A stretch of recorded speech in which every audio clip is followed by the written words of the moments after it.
Transmitting to you from Old Heart Radio.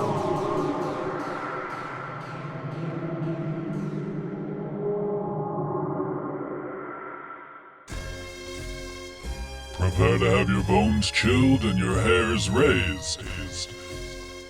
It's the WacArnold's Brothers podcast. Welcome home. Ooh, it's Okay. you know, I gotta find I always had like a good intro with coffee and contemplation. I like something solid. I had like intro lines and like outro lines. I just never figured it. Like once we started doing all these shows, I was like, I still have yet to find a catchphrase, but it doesn't matter. One of these days. Yeah. One of these days we'll have it. But for now, for episode 47. Oh shit. Yeah. Of the WacArnold's Brothers, we'll just say hello. Okay. Goddamn. This movie, like the movie that we're talking about this week, is like one that we've referenced. It's one that, like, if you're a horror fan, you probably have watched, you've probably heard about, you've probably experienced a conversation where somebody tells you it's their least favorite Halloween movie. But right. Halloween 3 Season of the Witch has some fucking merit. I will tell you this. You've been defending it like, man, like a motherfucker. And I agree with you, man. I have an infinite love for this movie for like a multitude of reasons. And yes, I know that it's like loosely a Halloween movie. And I've said this before, where I think that if it would have just been a movie that like had a different title, you know what I mean, and was released on its own, it maybe would have had a better shake. Yeah. But I love this movie before the batshit crazy plot, the incredible Tom Atkins, killer androids, killer masks, just the setting. There's just it's got a little of everything that you want, you know. Totally. Like it's just fucking great. I love, like we talk about the intro scenes on these movies quite a bit, but like the opening credits scene on this is kind of cool. It's like, very 80s computer graphics, like, slowly assembling something. And, as you get along, it just becomes like that, like digital pumpkin, it just like it looks like, it's so cheesy.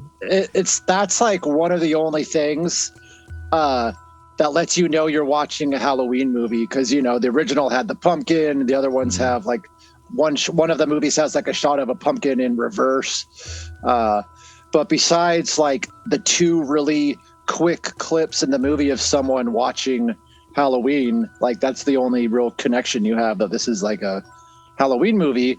Because I mentioned it before, because like their plan was after the first two that they wanted to switch away from Michael Myers and have every movie be like a anthology, essentially, where it'd be a different story about Halloween. Yeah. And it wasn't very successful due to the fact that it didn't have Michael Myers. So that's why they went back, So, but yeah.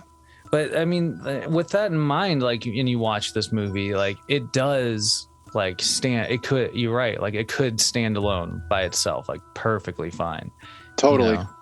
And that's kind of one of the things that's just, I don't know. It's like, you'd think it'd be a good thing to be attached to that franchise, but it's just super interesting to me how, like you just said, how it did kind of like work in reverse, where it just sort of like the popularity of the character of Michael Myers and other things like really just kind of didn't give this movie its fair shot just because it was missing. And the connective thing of like the characters watching like clips of the Halloween movie is almost like a strange dynamic, because you're like, okay, so did somebody like make a biopic of the things that happened on in Halloween or something? Like otherwise, like, why does that movie exist in this universe? Like, that's actually interesting. Yeah.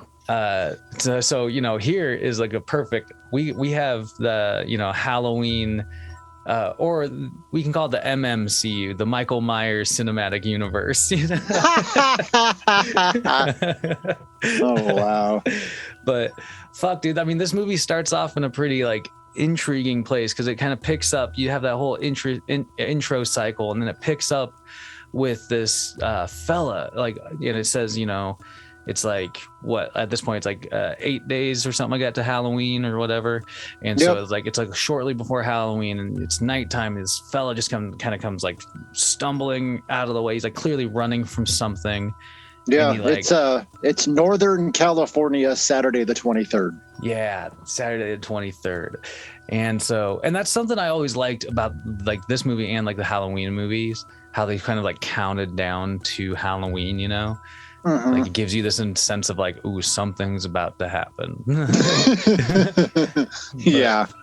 But yeah, so like this guy gets like kind of, he's being chased through like a construction site. He goes through to like a junkyard. There's just these like an unrelenting force chasing him. He eventually stumbles upon like a mechanic's shop, gas station or something like that. And like that's when you finally run into like another individual. Oh no. Yeah, you're right. He runs into the gas attendant before other things. So he first runs into he like hides in this like car lot, and he like goes to hop a fence, and he comes back from the way he came, and he stumbles into this mysterious man in a suit, and the man in a suit like attacks him and brings him to the ground, but he ends up yanking like there's like a chain nearby, and he grabs this chain and it yanks like a block holding a car tire in place, and this car rolls into another car, just basically crushing this man that was attacking him.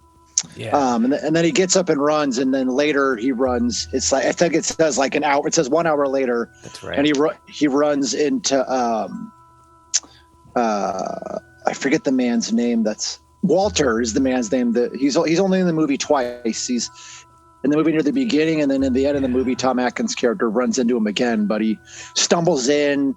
This character stumbles in, mentioning how they're coming. He says that twice, and then he faints. Oh yeah, that's right. And then because Walter ends up like calling the like authorities or whatever, and they end up like. No, he takes him to the hospital. Okay, Walter takes him to the hospital. It's interesting though, because like you said, like the guy in the suit, when he like goes, he kind of like starts going at like to attack the individual. There's like no expression on the cat's face, right? Like it's just like. I don't know. It's just he's just like there. I'm here to strangle you. Pretty much. Yeah, he does. Yeah, he is kind of emotionless. Yeah. I loved when he gets crushed though, because there's like that shot of like the cars, and then it's like the dude like throws it, like the guy in the suit. As he's getting crushed, he just sort of like throws his head up, like and then his demise is made. But yeah, he's like, oh. Exactly. It's like somebody just like squeezed the air out of him or something, It's like, but then quickly after this, you get introduced to Tom Atkins' character. Yes. Who shows up at his ex-wife's house where his kids are, and like his ex-wife is played by Nancy Keys, who plays Annie Brackett in the original Halloween. That's a good connection. So she has like a super short cameo in this movie as like the ex-wife, and he comes to he's bearing gifts, these Halloween masks, but we learn that his gift is kind of too little, too late. It kind of establishes that he's maybe not the best parental figures, and the kids are like, oh, mom already bought us one, and they pull out. It's the first sighting that we see of these silver shamrock masks. One of them is a skull, and one of them is a witch, and these masks actually like are went on to be iconic, because not only are there real versions of them that are you can buy, but there's also they've been referenced in other horror movies. They were most recently referenced in Halloween Kills. So they kind of went on to have their own enduring like role in the horror community. That's cool. Yeah. like I love to see legacy things like that as they eventually like show up in other works. It's fucking awesome. But you also, I believe this is like that same sequence when you see those masks on the kids for the first time. You also get like I think one of the first or earliest glimpses of of the Silver Shamrock tune, right? Which is like is amazing. This thing, it's like you hear it so many times. 8 days till Halloween. 8 more days till Halloween. Halloween. I love it though. Like that used to be one of my favorite things about. Like when I was younger, I'd always watch AMC Fear Fest every year, and and like I just love the Silver Shamrock theme, and it's like this is one of those movies along with like Troll 2 that I'd always show to people and be like, you got to watch this movie, like you're gonna love it. And they do kind of overkill the Silver Shamrock theme because it happens multiple more times in the movie, as we get closer to Halloween. But it's pretty. The fact that it can like stick in your ear like that and remember it all these years later just shows like how catchy it actually was. You know what I mean? Oh, definitely. And so, in this, and like you were saying earlier, you kind of get this picture painted of Tom Atkins' character in this scene. Dr. Dan Chalice. Dr. Dan Chalice. And Dr. Dan, he like immediately gets a phone call. And he's like, I've got to take this. Yeah, his beeper goes off, which, it's a fucking beeper. Speaks to how old this movie is. He gets a beep. Yeah. He gets his beeper goes off, and he has to go use the phone. He gets called in, and that's where you find out that he's like a doctor. And so he shows up to the hospital at the drop of a dime, and there's this brief mention from the ex-wife where she goes, "Oh yeah, drinking and doctoring." Oh yeah. Because he gets a call, and we learn pretty shortly that the call is about the character's name is Harry, the man that we saw in the introduction. But yeah, she does make a snide remark about so it's and then later in the movie, obviously when he leaves to go to Santa Mira, he's kind of like shirking his parental duties because you know what I mean, because there's we'll talk about it more here in a second. But so he we learned that he's got to go into the hospital, and we actually go to the hospital, and Harry's on a stretcher. He's being moved into room 13, and while he's like, they're like wheeling him through the hallways, and it looks like he's asleep. But while they're waiting in the hallway, we see a TV in the background come on, and the Silver Shamrock jingle comes on again, and it kind of wakes him up. And this is where he mentions to Dr. Dan and some of the nurses that they're going to kill us, all of us, he says. And Dr. Chalice is like, give him some Thorazine stat. Yeah, he's like, just shut him up. Give him some 100 milligrams. And this entire time, you see the character, you see his character Harry, like he's in the on the hospital bed, and he's like clutching like a pumpkin mask. Yes. And so it's like, there's somehow some sort of involvement with this mask. And then, totally. During all this sequence, you also find that like another suited individual seems to appear outside of the hospital with obviously intent to go in. Right. And so it's this kind of ominous shot, which is pretty dope. But it's like.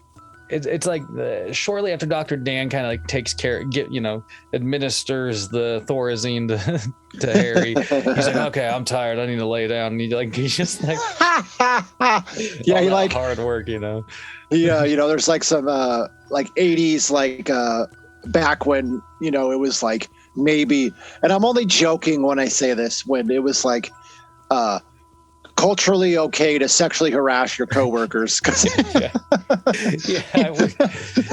like, because like the nurse he's with is like, something like, oh yeah, there's like milk and cookies or something like that in the doctor's room or whatever, which is empty, and he's just like, oh, I should have married you, and then like, oh yeah, like slaps her ass, I think, and she's tries like, to like it, yeah. She makes him. She's like, you better watch out. I play for keeps. Yeah. But yeah, so he, after Dr. Dan, sexually harasses his coworker, he goes in and starts to lay down on the couch. And at the same time, we see, we don't see the guy's face quite yet. You get shots of like his suit. You can tell there's a suited man walking through the hospital. He eventually puts on some leather gloves. He finds Harry's room. He goes in. And it looks like he starts by balling up his fist, and it looks like he's just gonna like pound Harry's face in, but then he ends up kind of digging his fingers into his eyes, and it looks like he's gonna rip his eyes out. But he uses it's kind of shown that this guy has some incredible strength because he basically just snaps Harry's face from like the nose up. Yeah, it's pretty brutal. It's fucking gnarly, dude. Like, and you're right. Like it's. You're almost like disarmed in the moment because you're like, okay, he's just gonna like, I don't know, he's gonna like pummel the dude or something, and then like that happens. It's just something. It's like a move you just don't expect. Mm-hmm. It's like a sinister like mandible claw or something. Yeah. Okay. Well, of course, a wrestling reference. Yeah. It's gotta be sprinkled in. I actually have a random fact. I actually have WWF Judgment Day 1998 pay-per-view on in the background right now. Oh fuck yeah, dude! Dude. But yeah, so he severely disfigures Harry's face, killing him in the process.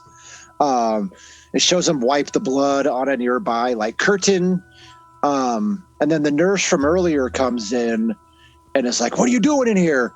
And the man just doesn't say a word, just walks by her. And that's when she notices, what just happened, screams. The scream alerts Dr. Chalice, waking him up from his nap. He kind of runs after and follows the guy outside. And the guy does something that you wouldn't expect at all. Dude, like I like legitimately, like, so it's I mean, this movie just like kicks off if you think about it, because like all the things, and then you follow the assailant out, into the car. Dr. Dan's chasing out the front door, and you find the assailant like in a car dousing himself in like gas or something, and then just lighting himself on fire, blowing up the fucking car. And himself, like, of course, the car had to fucking explode. Yeah. Like literally oh my god, it's incredible. It's incredible. Ridiculous. It was just so unexpected. You're just like, oh fuck. Right. At the first time you see it, it is rather fucking shocking. You're like, holy shit. And it's not until you've seen the movie before and you realize later, what is going on with these suited men that it makes kind of a little more sense. But at the time you're like, holy shit. Yeah, exactly. You know what I mean? And this, but yeah, the car explosion is just, it's so always amazing. It's always like, it's something I'm always like, I'm not going to be mad about it. You know what I mean? Right. But this kind of bleeds right into like another scene where, it's a scene where Dr. Dan's like, there's like some like a firefighter, there's some policemen walking around. Obviously, they're like all investigating, and cleaning. Yeah. Dan's on the phone with his ex-wife explaining that he can't come home and get the kids. Yeah. And he's like, yeah, okay, we'll spend all day Saturday or something. Dr. Dan just doesn't make time for other people. No, and he gets an earful for it, and rightfully so. Yeah, and then because he's getting an earful, you can tell he's like, he's sort of like, all right, well, I gotta go. Right. Somebody else needs it. He also sees that in one of the police officers' hands, one of the police officers has that pumpkin silver shamrock mask. And then it jumps to the next thing. It's the next day. It's Sunday the 24th. We get introduced to one of the main characters of the movie. Her name's Ellie Grimbridge, and it's the gentleman that died. It's her daughter. You know, she comes in to identify his body. She's in shock, and I love it. She's asking what happened, and the cop that answers her is like, "Well, drugs, probably." Like, Oh, man. wow. Yeah. And like, I mean, I think it's her response, or somebody's is sort of just like, I don't think that's just drugs. Like, Right. you know, it's like, yeah, like, what the fuck, dude? Like, It's just funny because it's like that's what like a lot of oh my like God, yeah. unfortunately like in a lot of situations in life, like that's what they're gonna jump to, like the person must have been high, you know what I mean? Like, Oh my God. Jesus Christ. I mean, it happens today all the time. Like somebody's on like a street corner yelling about something. Somebody's most likely, instead of jumping to anything else, they go, "Well, I bet that person's fucking high," or something. You know, Right. It's just like, honestly, they're probably just having a mental health issue. You know, What is you? Yeah, exactly. you know, and we're just yeah. Anyway, so, you know, this like you said, she, you know, Ellie kind of confirms that it's her father, and you know, you see Dan. In the meantime, he's kind of like he drop off like a bunch. He drops off a bunch of stuff with another doctor to have her check. Right. And then he like, and then he walks by and sees Ellie crying, but at this point he just kind of walks by and leaves her be. yeah, he's not really like, like they haven't. He's letting her. He's letting her mourn. You know what I mean? Pretty much. And then that it takes you right into Friday the 29th, right?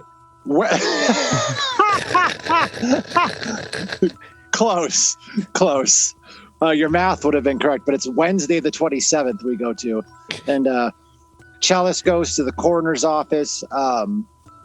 He's talking to Teddy, a female that it doesn't really explain, like, you know, maybe they dated in the past or whatever, if their relationship is mainly professional, but he's basically asking her like what they know about you know, the situation with the car, you know, the man burning himself in the car. And she they're actually talking about, you know, his autopsy, and she's like, you know, can't really tell much, but she does mention how like it must have taken someone with immense strength to do that. And she also tells him that she'll see what she can do about the situation.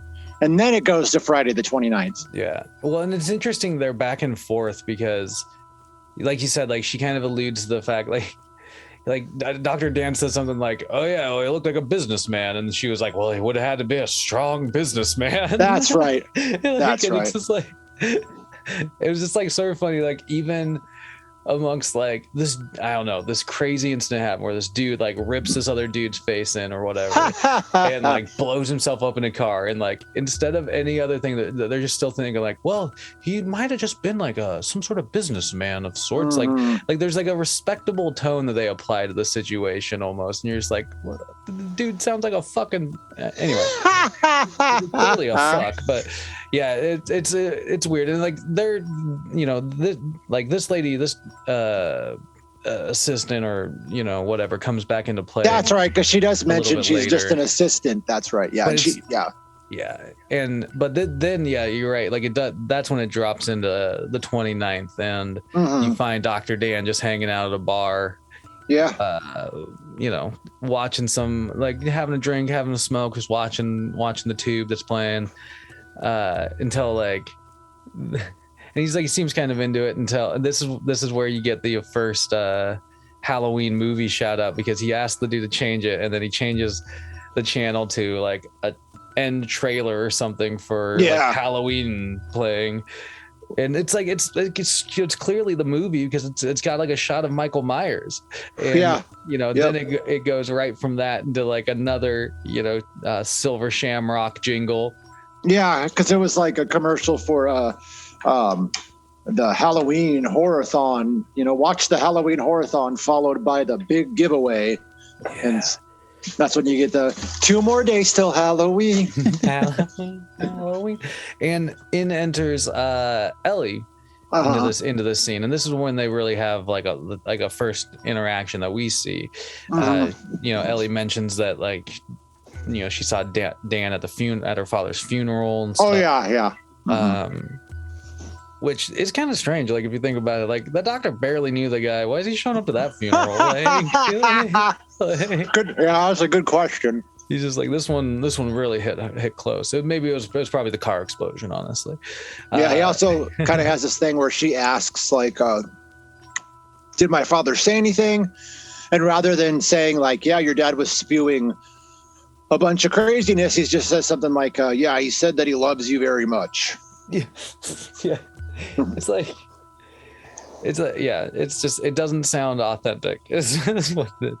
But this, like, they have this back and forth that eventually leads her to bringing Dr. Dan back to like her father's store or whatever, right? Like where it's he does also mention I guess I was wrong because he does mention how he says something to the effect excuse me, like, sorry. He says how the situation was weird to him, how her dad came in talking about they're going to kill us all, and then an hour later he's dead and he doesn't know what's going on, so it's all weird to him. Yeah, I guess it would be a bit suspicious. Yeah.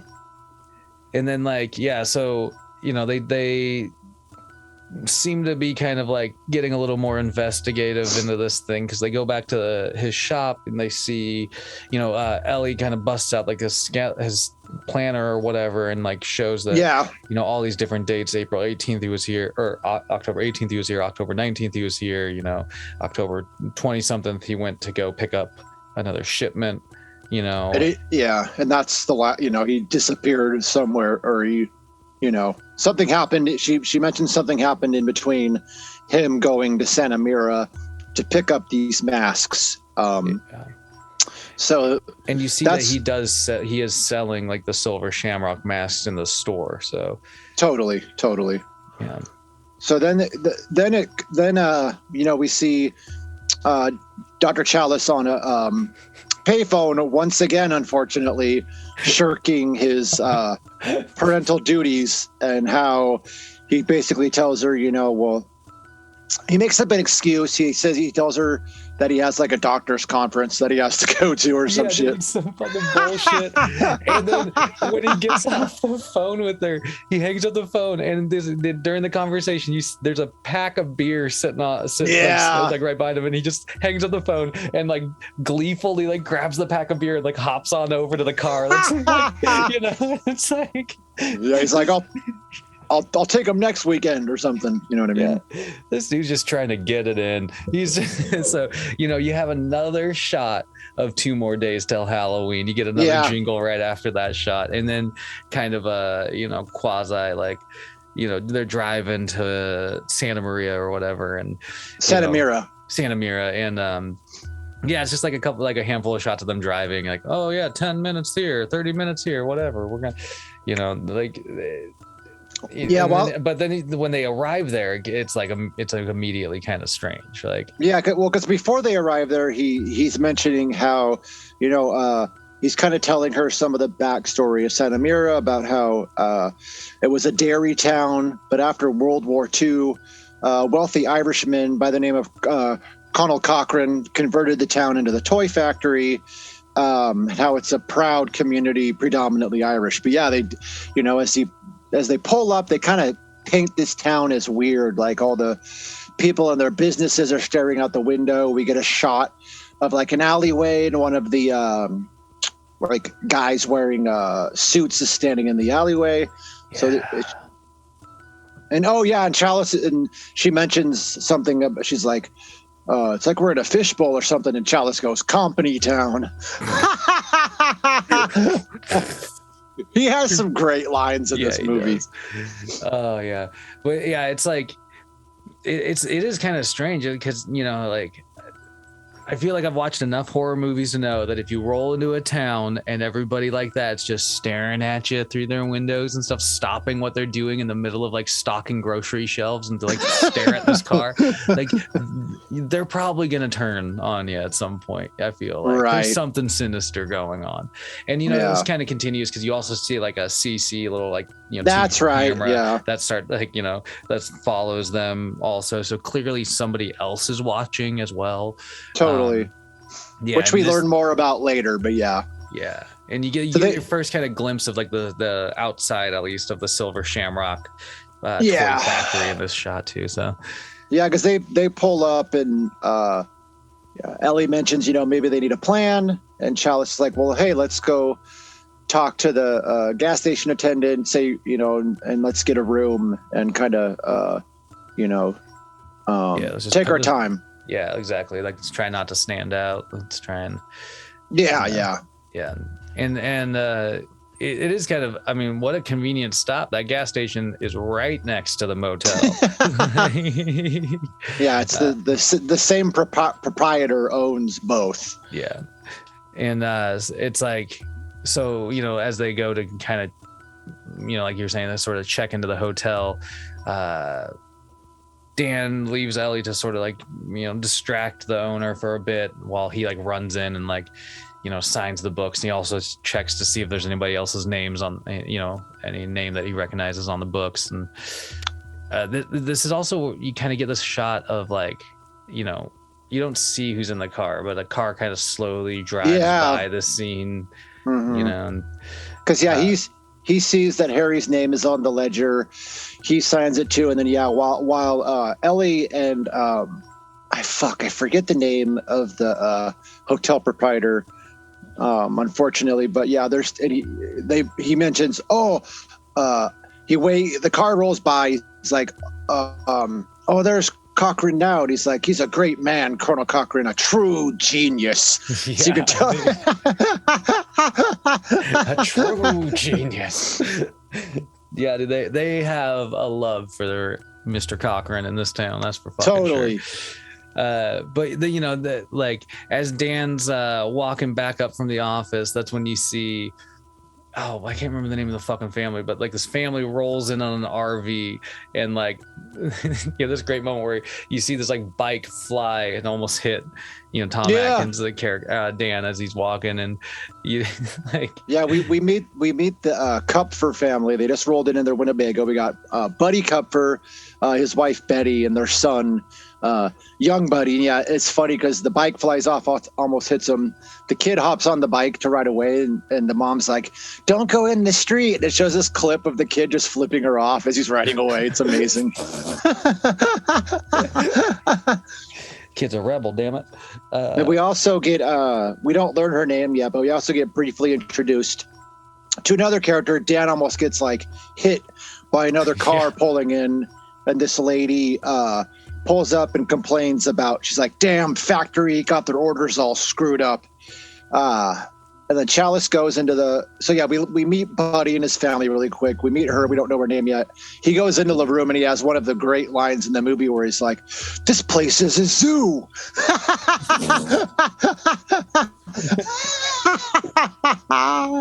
It's a goddamn zoo. It's so, and then, after like a lot of that commotion, they go into Ellie and Dan go into their room, and they just like immediately it gets like weird between them. Like the vibe it's ridiculous. It's just tense. And like it's like I don't know. I feel like it's a played out thing where it's like, Dan's off like standing a little ways away from Ellie, and he goes, be less uncomfortable or whatever, like I can leave. And then like that immediately turns to him just like slowly approaching her and kissing because he's like, I can sleep in the car or whatever, and she's like, well, where do you want to sleep? Yeah, that's right. Where do you want to sleep? And he's like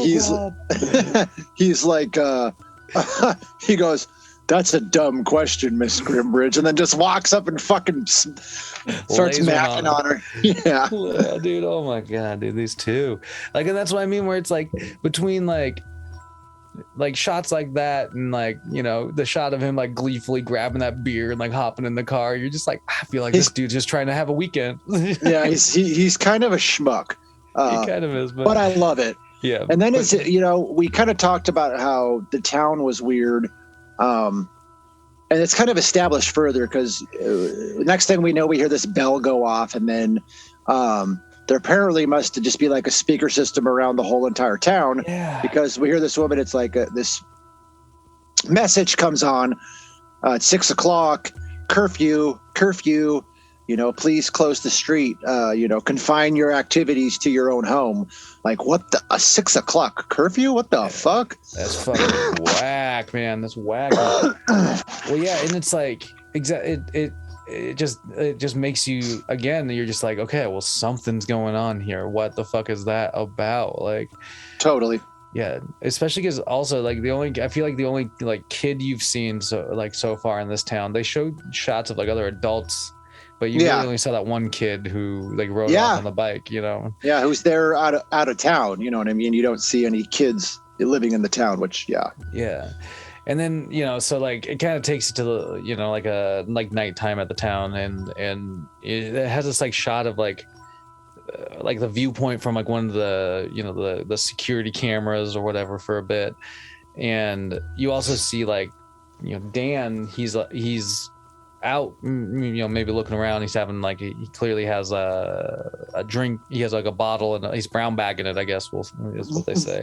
Real quick before you continue, here's one thing that always irritated me about this movie is earlier when they did the whole 6 o'clock, it's curfew, it was light out, and then now it's dark and he's leaving the store with the booze. Well, if they had a curfew that shut the town down at 6, how the fuck did he buy the booze like 2 hours later? That's what I kept thinking. I was like, this dude just like found the one place that just refuses to go down with the curfew or something. Like, but he also like runs into, I don't know, I can't, like this random character on the street who, like, their interaction's so strange at first because, you know, he like they kind of bump into each other, and then this fella like asks Dan, he says like, he sees that he's drinking some liquor or something. He's just like, I ain't got no diseases, friend. Like, can I, you know, have a drink of that? And it's just like, yeah. And then Dan hands him the fucking bottle. I got to say, if somebody came up to you and said, I don't have any diseases, let me drink out of that, that would make me more suspicious. I was like, yeah. Dr. Dan's not playing it safe here. Hey, he's just being nice to the town folk, you know. Yeah, he's just trying to get it. But he does get an interesting story out of the fella. He finds out that Cochran hired like a bunch of people from outside the town to work at this factory, and this guy was super salted because he didn't get a job at the factory, and he was like, you know, like basically like rocks off to you, fucking Cochran, like, yeah, he even says that, he's like, hey Cochran, fuck you. Yeah, that's right. That's right, he does. And then he was like, if you're listening, I got one thing to say. This is the last Halloween for that lousy factory of his. Dude. And then he mentions about how there's some pretty wild shit going on in there. So yeah, he kind of paints this picture that there's, you know, something weird going on, you know. Yeah. Well, and then you kind of keep following him for and it's amazing. Yeah. Well, I mean, yeah, because he like, yeah, you know, goes back to his spot and he a cheese whiz sandwich is that's what it was. He was like he was like squirting some whiz into like a piece of bread or something, and then you know, he like bumps into not one but two suited men. Yes. And one of them is played by Dick Warlock, who played Michael Myers in Halloween 2. So what? That's fucking rad. I love this fucking scene. It's epic. I mean, you want to take this one? Yeah, so like you mentioned, he goes back to wherever he's been sleeping, and he kind of gets surprised by one of the men with a flashlight, and he's backing up, and he backs into a second one, and he kind of starts mumbling about how, you know, I didn't mean it, you know, what he had just said about how he's going to... Oh, he also mentioned to Dan about how he's going to get a case of Molotov cocktails and burn the factory to the ground. So he was yeah, he was. And so he's like, I was just joking. And once again, these suited figures don't say a word, kind of look emotionless. One of them just like brings him to his knees, and the other one once again, this would take some extreme fucking strength, but just literally rips his fucking head off. Yeah, and it is glorious. It's glorious. It's such an awesome shot. Like, it's amazing. Yeah. Oh my god, dude.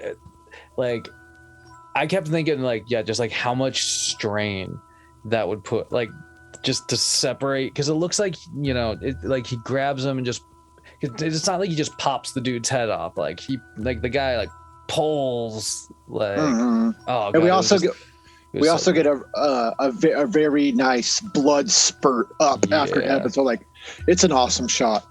Yeah, but it's very clear. It's very clear, you know, by the behavior of these men. You know how strong they are, their emotions. They don't speak. Like, there's something weird about them. You know what I mean? Yeah. There's definitely something off about them. They're not your ordinary goons. Right. But, you know, so after right after that awesome scene, you kind of pick back up with Ellie, who's walking back from somewhere with, you know, to her room. And that's when you get reintroduced to the lady who almost hit Dan earlier. Yeah, you know, Marge Gutman is her name. Yeah. And she's, you know, there waiting for her order. She kind of is like, you know, asking, you know, if Elle and Dan are waiting for their order, like an order from him, you know, just kind of complaining about the place. You know, you just can't fucking win with this place and all this shit. And right. So, you know, but even like she's carrying a mask on her, and even, you know, but she seems to have it's like weird. Like each mask has like a silver shamrock tag, like a medallion on it. Yeah. And she's like taken, I don't know if it was like intentional or not, but she like took her medallion. Well, it's like not on the mask or something like that. Because she mentions how whoever made that mask must have did a shoddy job, because her kid, the pin fell off when her kid was playing with it, is what she mentions. So they kind of, Well, and it's interesting because, like, you know, like they kind of just have like a fairly brief exchange, and then you, like, you know, just kind of following Marge into like her room real quick, you see like another shot of the medallion as she like puts it on like the table, and like a side table, and accidentally knocks it off, and you see the backside of it, and it looks like it has something like a microchip kind of on it. Yeah, exactly. And so but we don't like, see, you know, we follow up with her because there's some shots of Ellie goes in and takes a shower, and then it follows up with Marge a little bit as she's settling down to read a book.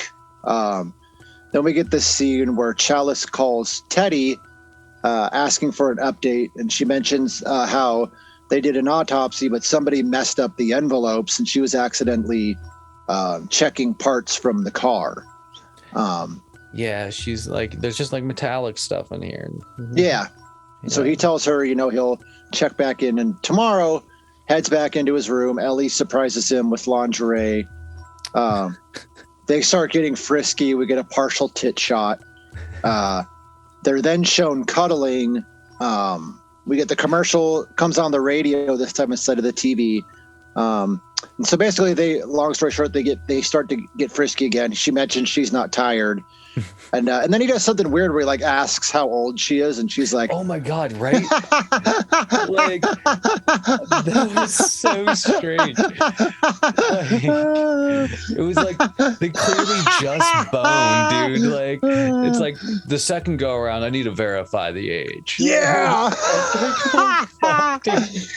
She's like, "I'm older than I look." It was weird. Oh my god. And you know, you mentioned that the jingle comes on the radio, and they even like have this moment where, you know, Dan's just like, never stops, and like, you know, turns it. Like, it's just so funny. But yeah, that whole the age thing was such a random moment. It's like, so I felt like, out of nowhere. I felt like that line had to have gone in this, like, in the scene previous. You know, that's where it really should have been. Like, no shit. But like, you do follow up after that, because clearly they're getting their freak on again. Yes. You follow up with Marge, and this scene is fucking awesome. It is. Marge notices the medallion on the ground. She picks it up and, just sort of sitting on the bed, starts like looking at the backside, like this like weird microchip looking thing. And, I feel like everybody would be interested in it. I'd be like, what the fuck is that? And so, the Marge keeps kind of like picking at it and like, eventually takes like a bobby pin out and starts finagling with it. And then there's just like, I don't know, beam of laser light or something like, just like goes straight in, like it hits her like straight in the mouth or whatever, and just like like sends her back a little bit in the bed. And there's a shot of Dan and Ellie, like they're boning, like, what was that? Don't worry about it. And then like you come back to Marge, and Marge's face is fucked up. It is fucking gruesome, dude. It is. I was blown away by that makeup.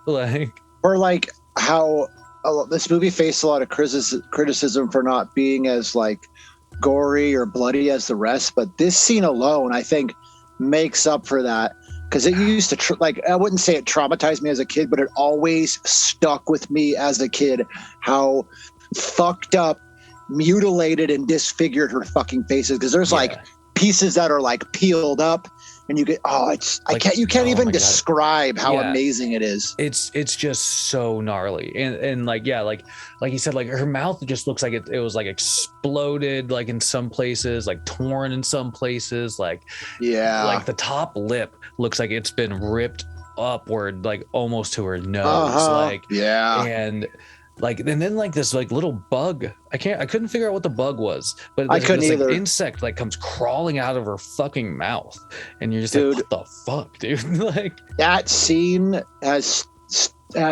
stuck with me for a long fucking time. It is incredible. And so like that happens, and then you kind of pick back up. It got to be a little bit later, not much later than that. And Dan gets and Ellie get woken up. Dan kind of like goes to investigate what's going on outside the motel room, and he sees a bunch of dudes in white lab coats taking a body covered on a gurney like out of Marge's room, and they like put her in a car and they're taking her away, and Dan's like, I'm a doctor, like, dude, like, let me help, and they refuse his help. They just ignore him. And that's when you get like you get your first like in-person Colonel I want to keep calling him Colonel Cochran. Colonel Cochran what appearance. I love the mix-up though, because I forget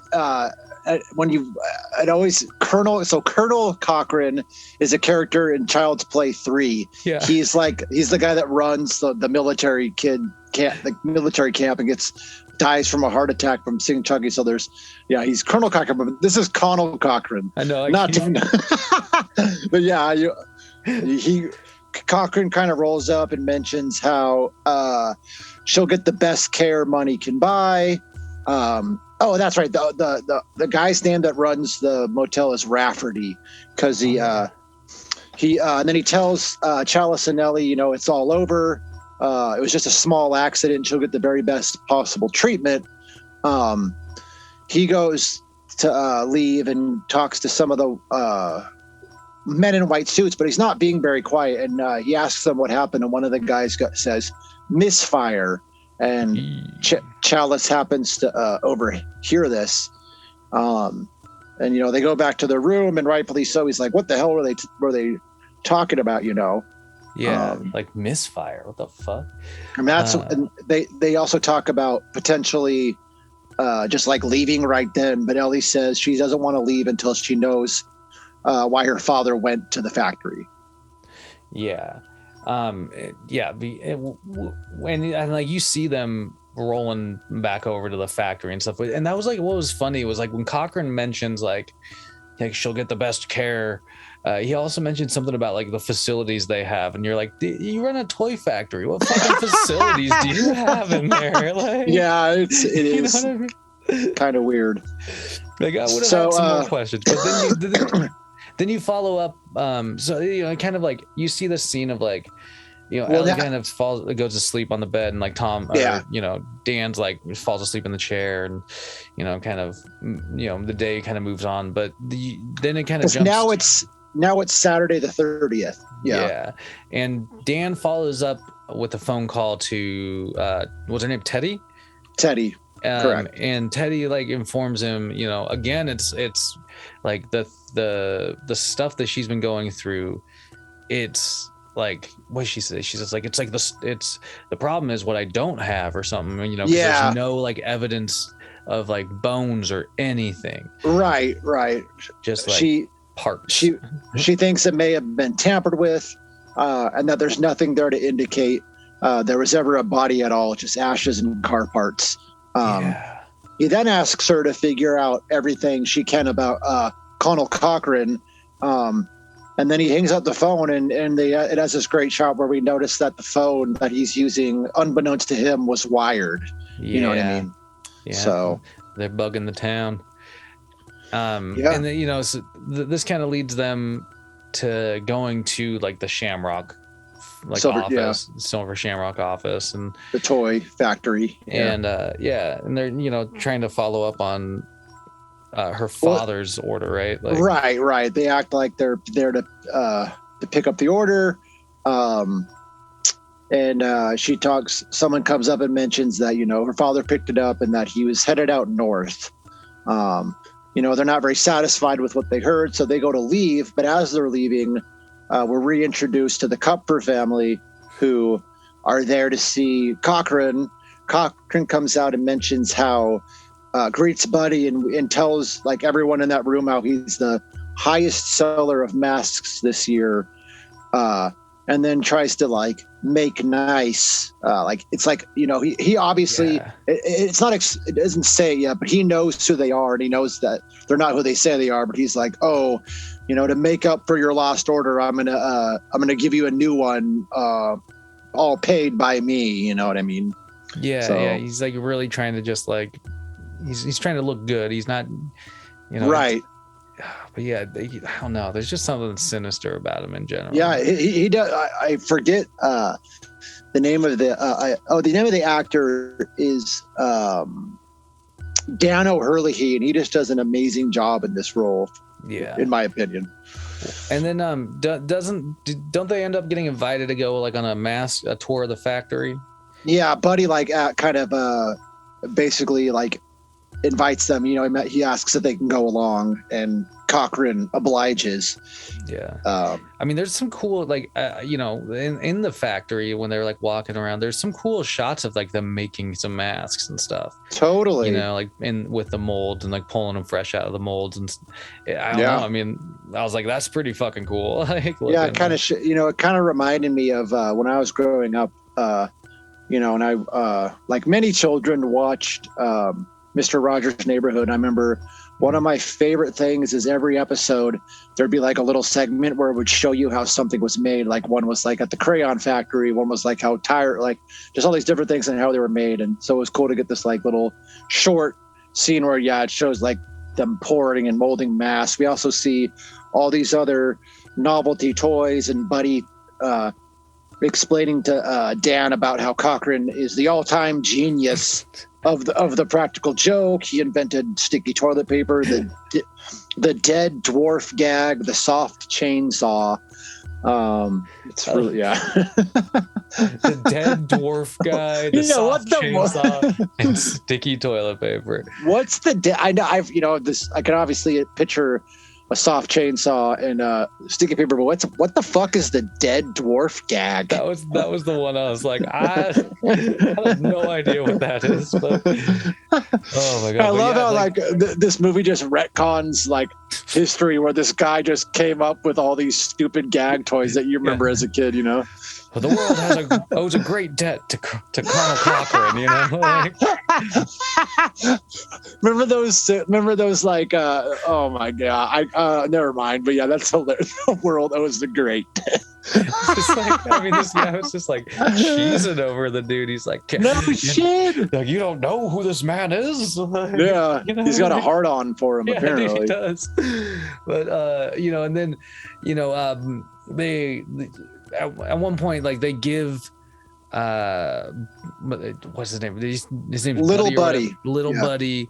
Like Cochran gives Little Buddy like a pumpkin mask, you know.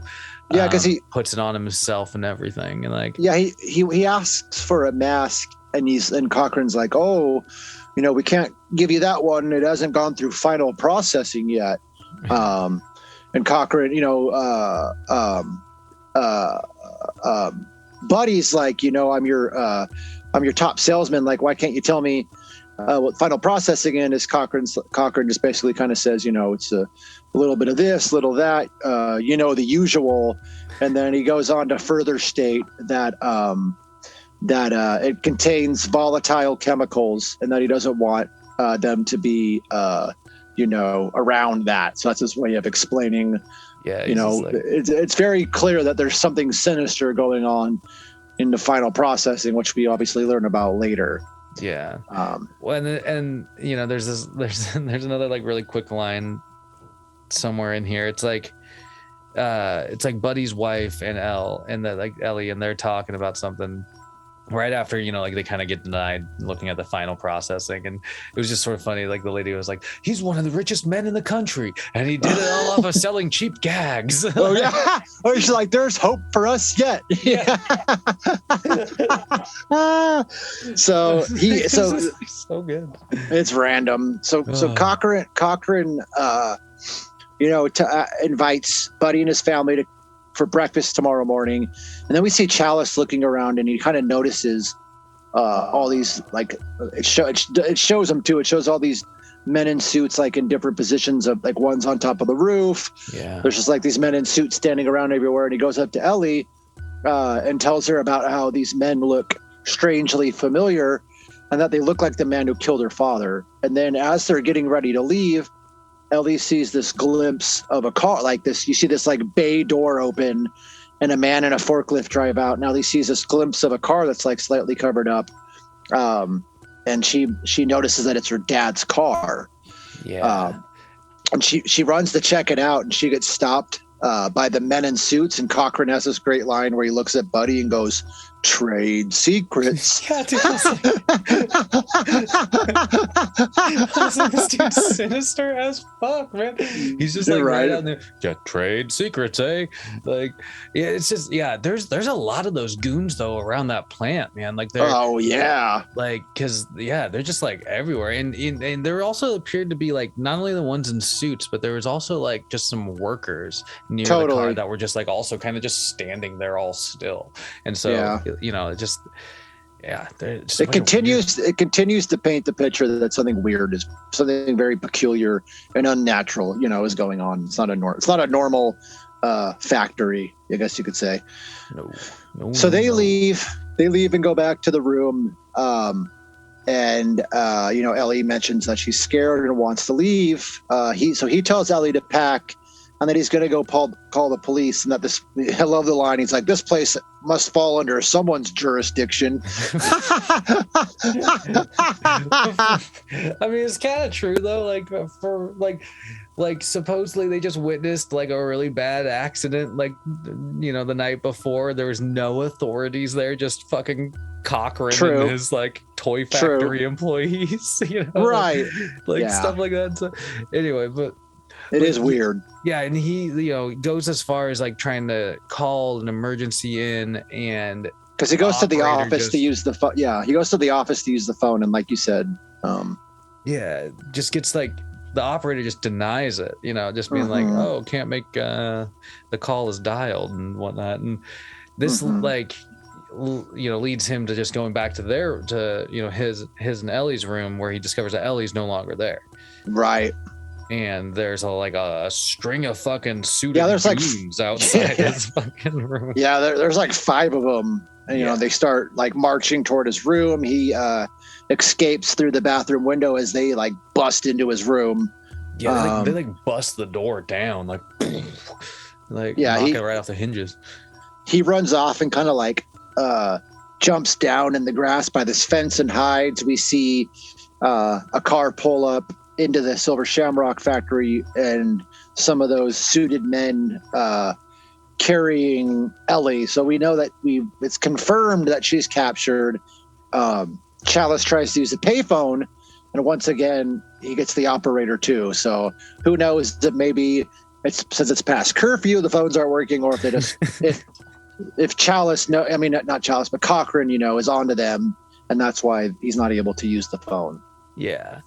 But being Tom Atkins, he takes matters into his own hands, and Dr. Dan, he ends up he ends up when he's on the phone booth, he kind of ducks down and hides because another car is nearby, and he eventually gets to the outside of the Silver Shamrock building, and finds a way to climb in.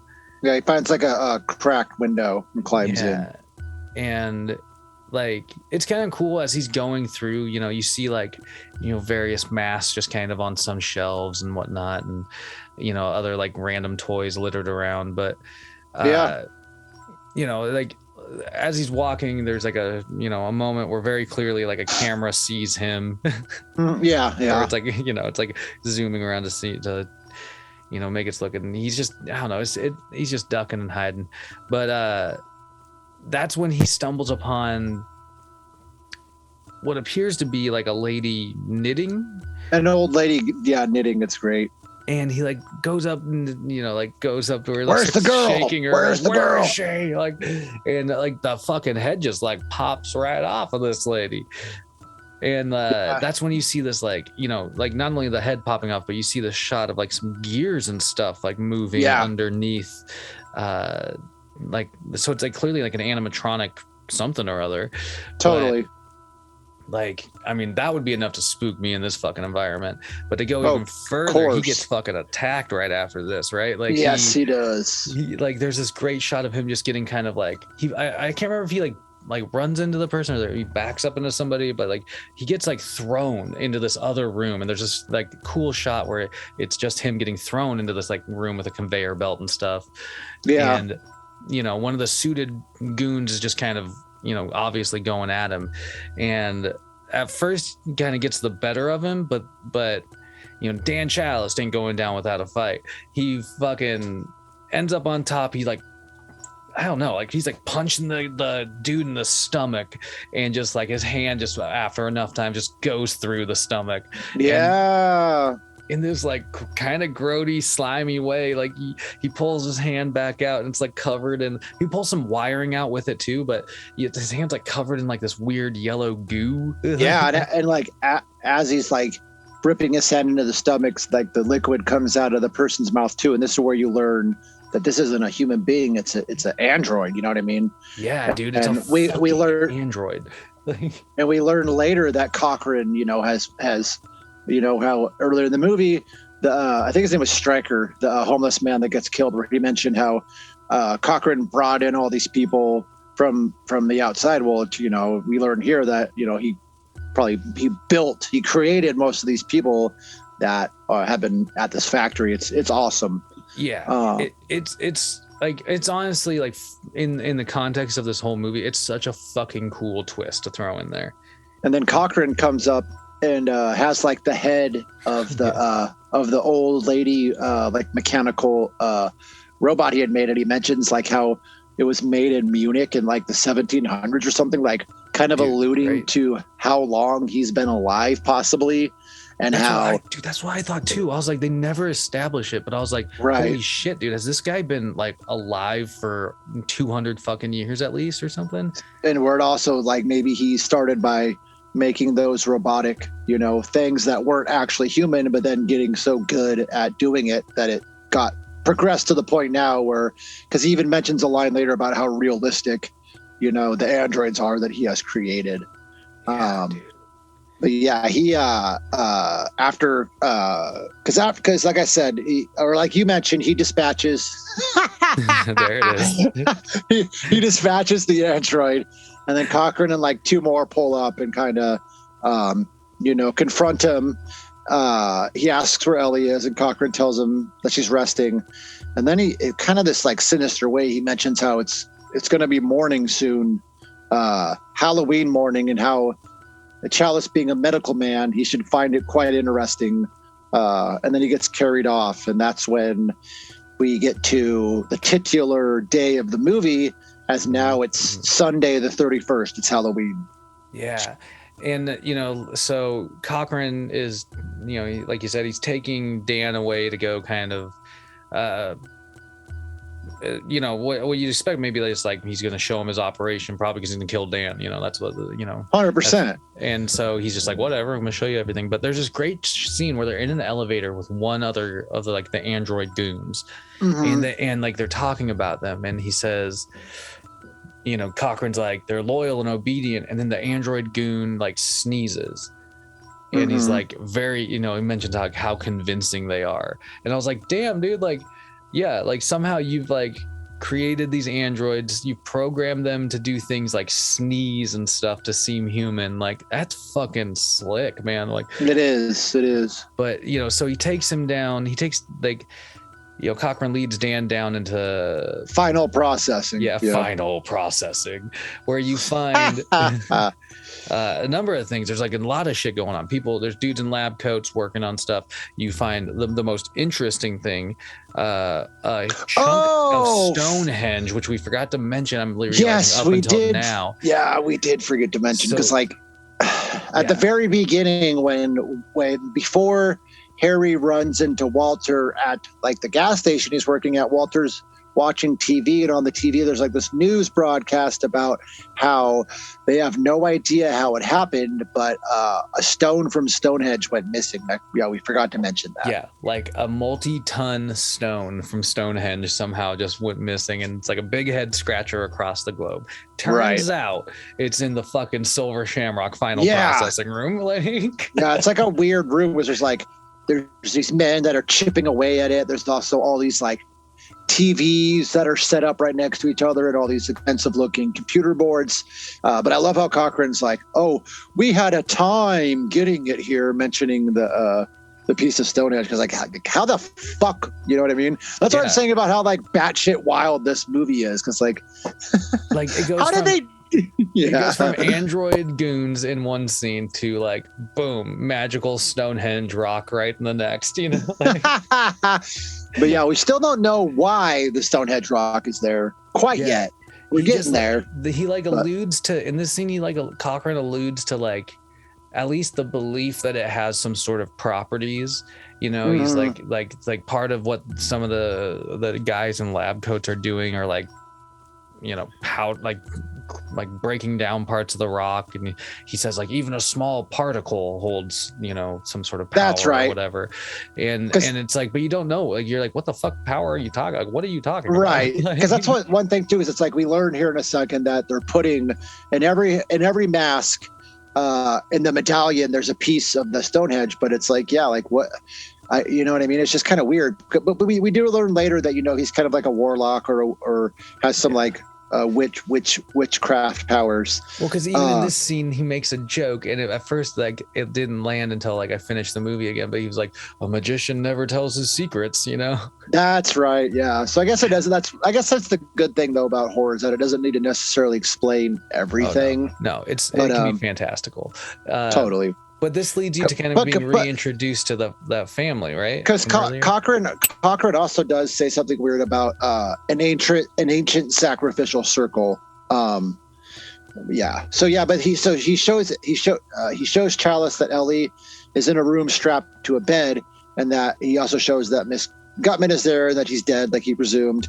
And then this is where he's like, he tells Chalice that he needs him to see a demonstration, and then yes, we're reintroduced to the Kupfer family, who are there because Buddy thinks he's there to give his opinions on some commercials, and they're kind of led to this, like, if it was me and my family, I would be like, this is kind of weird, because they just get led to this like nondescript room, like in the middle of this facility, and it's just like it's set up like a living room, and they obviously must have not seen the. It's like it all feels so fake, but like it would be so uncomfortable. I feel like, because like it's labeled like testing room A, and you just walk test in room like, A, yeah, and it's like a fake living room. The wife's even making fun of it at one point because she's like pointing to the fake fruit on the table and stuff. Yeah, but so what happens in this scene's crazy. Because Buddy also has an interesting thing here where he mentions to Betty how it's weird that they're not taking his orders for next year, and Betty makes this funny joke, which after you watch the movie, it's actually kind of it's like what's the word I'm looking for? Prophetic, where she's like, maybe they're not going to have Halloween next year. Oh shit! And then so, like you said, he's there kind of under the preface of maybe like checking out some new commercials. Once the TV gets turned on in the room, Buddy makes a comment that it's like the same old commercial because it's like the Silver Shamrock jingle, but then it kind of starts changing. His kid puts on that sweet pumpkin mask that he just got, and he's like right in front of the TV watching, but then the TV like transitions from the Silver Shamrock thing to just like that flashing image of the pumpkin on screen. Yeah. And like, oh my God, dude, what happens to the kid here is so great, wild. Dude. It's so brutal. This is another scene that like fucked with me as a kid, because it's one thing to kill an adult in the movie, but to kill a kid and kill him this fucked up, because it's amazing. You want to take it? Yeah. So like, it's just awesome because like like I said, he puts the pumpkin mask on, and like after enough time, like the pumpkin mask starts looking like it's getting fucked up, like it's melting or something. Yeah. And then the kid like falls to the ground, and the pumpkin mask continues to kind of look like it's like melting more and more, and then all of a sudden, like a fucking, like I don't even know, like a swarm of fucking bugs, like the same insect that came out of Marge's mouth earlier, come like out of the mask where the kid's mouth would be basically, and then like fucking snakes start like appearing and coming out of his face and cockroaches stuff. Oh my God, it's gnarly. And then like the snakes go on to like bite at like Big Buddy and like all this stuff. Yeah, because the demise of that kid, like it literally looks like his fucking like his head like if you leave a pumpkin out for too long after Halloween, like like it slowly decomposes. It looked like it just did that. Well, because we see, you see earlier with the Marge thing where it's like this beam came out, so it's almost like his head probably got completely fucking like blown up or melted, kind of like her face did. And but it's like all these different bugs. There's like cockroaches, there's like little beetles, like you mentioned, like because Betty faints, but a fucking rattlesnake comes out, and that's what ends up killing Big Buddy. But man, it's just a fucked up scene, dude. It is fucking gnarly. Oh man, but and Chalice just has to watch it all in shock. It's great. Yeah, it's just fucking crazy. And so like you think about, and what's great is like the it does this scene, and then it transitions you into like it's amazing. From like around the states, it goes to New York and it shows kids wearing the mask. It goes to LA and it shows kids wearing the mask. It even shouts out Washington State, Seattle, yeah. And there's like a van in that one. There's a Silver Shamrock van that's like going around the neighborhood, being like telling all the kids to hurry up and get home so they don't miss the big giveaway. So, especially after watching that last scene, it's so ominous and dark. Like, yeah, dude. Oh my God, it works so well. You know what I mean? It does. Oh, I loved it. And then it's I love that fucking scene where like you said, it flashes from all these towns, and you're like, damn, dude, all these unsuspecting kids are about to get brutally fucking murdered. Yeah. Like a mass murder. We see Chalice is now Oh yeah, and one of the other fucked up things is like it's panning through all these different towns. It also shows Chalice's kids. Oh yeah, that's right. and they're perched in front of a TV with the masks on too, just waiting for this giveaway. And exactly. It's just like, and because you're just like, all these kids are gonna fucking die. And then we've before we kind of see what happens with all that, though, we follow back up with Teddy. She's shown trying to reach the motel. Her call can't be completed as dialed. She calls someone named Roger to investigate what she's looking at. And then she gets her demise. And although it doesn't show it on camera, it's implied, like, her death was brutal, because you see this masked man. You see one of those like suited men come in. He grabs a fucking power drill and just drills her through the fucking head. And it's like shown at an angle where you don't see it happening to her, but you know it's happening to her, and it's gnarly enough. Yeah, exactly. Like they, like what? Could you, like, I don't want to go out by a drill to the head. That'd be hell terrible. No. That'd be fucking terrible. But yeah, like it's, and this, so like it kind of like you said, like after that, after you, like, she meets her demise, you kind of pick back up with Chalice, who's now like strapped into a chair. And it's 7:30 p.m. now, and the big giveaway's at 9, FYI. Yeah. And Cochrane's in the same room, and he's like explaining to him, so, like, sort of a bit of what he's doing here. He mentions like old, like was it like old Celtic fucking magic or something like that? Yeah, at one point. He talks about the festival of Samhain, how Halloween was like where the barriers are down between the real and unreal. But he also like further establishes like how fucked up he is, where he talks about how he loves a joke and how this is the best joke ever, a joke on the children. Right. Like, what a sinister, sick piece of shit.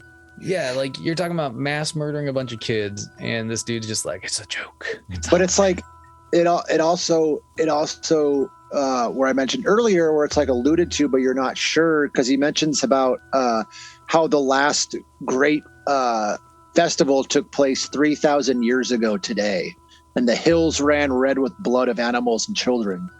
So you're like, fucking Christ. But like you said, he mentioned sacrifice. It just makes you think like again, like, how old is this individual? Totally. Like, because like they've sprinkled that in there now a couple of times, and you're just like, fuck, dude. Mm-hmm. Like, it's pretty cool. Yeah, it's really cool. But before Cochrane leaves the room, he does a couple of things here. Yeah. Right. He puts one of the silver shamrock skull masks on Dr. Dan, who looks really funny with it on. And, and then he turns on where the giveaway is going to be, but like, it's playing Halloween at the moment, right? Which is fucking dope. So that's like the second like random shout out you kind of get to the franchise. But yeah, it's like 7:59 or something like that, and he's 7:49. Yeah, 7:49, and they're gearing up. Like, it shows like some of the, I don't know, the technicians or whatever the fuck they are, prepping some stuff. They're clearly like, Cochrane's monitoring the town still, like, totally.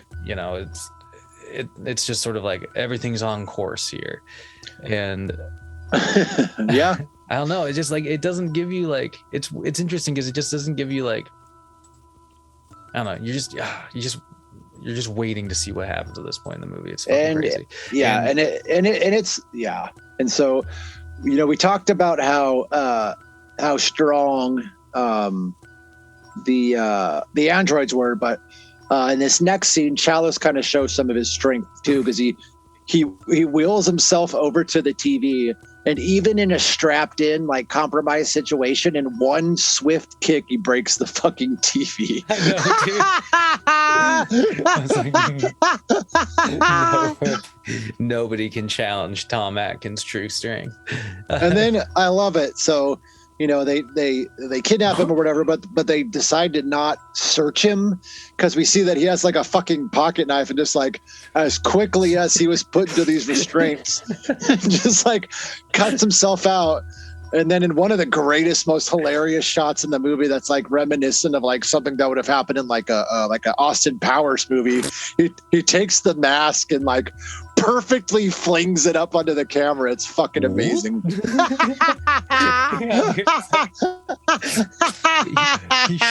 He might as well shouted Kobe when he did it. You know what I mean?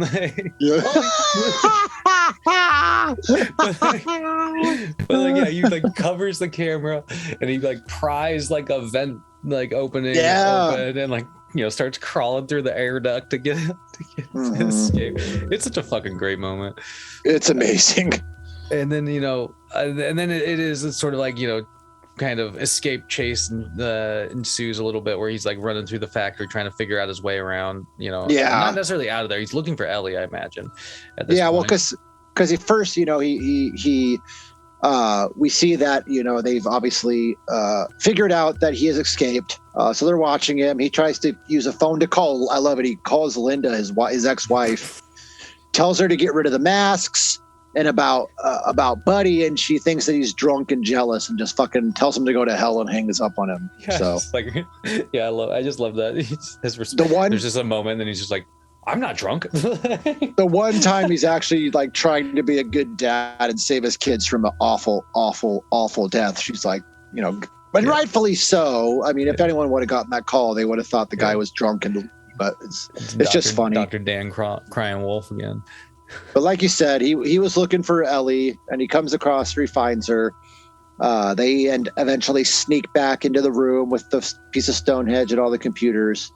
And he sees like one of the medallions from the box, and obviously like hatches this plan. And then he finds a whole big box of them. He tells Ellie to wait there, and he sneaks up into the rafters and ends up like dumping down. Oh no! So first he activates the commercial to start playing. Then he climbs up in the which was a surprising move. You're like, what the fuck is he doing? Well, the most surprising thing to me is how does he know which buttons to press on this computer system to play them? Hey man, he's a doctor. He's a goddamn genius. That's exactly it. Don't question Tom Atkins. Don't question Dr. Dan. But yeah, he pops the commercial on. He goes up into the rafters and dumps this box of the medallions, which ends up like it causes the medallions to activate. It kills all the different people around. It also like looks like it makes the air, like powers down the androids because they just like fall. And then we get this awesome. It's a cool shot, like honestly, because there's like all this like fake, like electric lighting or magic lighting that's happening. Like as soon as like a medallion comes, it's like hitting some people. Like it takes them out. It's I don't know. It's kind of cool. Like and then we get this cool shot of like this ring of blue light. Forms like all these just shows the top shot of all the TVs that were kind of in a circle, and this blue line starts to form through all of the TVs. Cochrane kind of looks up to acknowledge Chalice and claps his hands, kind of like you've won essentially. Then a blue light from the TVs and a blue light from the Stonehenge rock kind of converge on Cochrane, and he just disappears. It's like, holy shit. Yeah, dude. Well, and he disappears in this way where it's like he gets zapped and like it converges on him, and it looks like it doesn't like blow him up or anything. It just like looks like it just like it dissipates. Him. He just dissipates. Yeah, exactly. And that like again kind of reminded me of like maybe he's just like as like a almost like immortal-esque being. Like maybe it's just like his fucking spirits now fucking dissipated. Totally. Possibly. Like, it is interesting. Form was like irrelevant. Otherwise, it would have blown up. But anyway, so it was.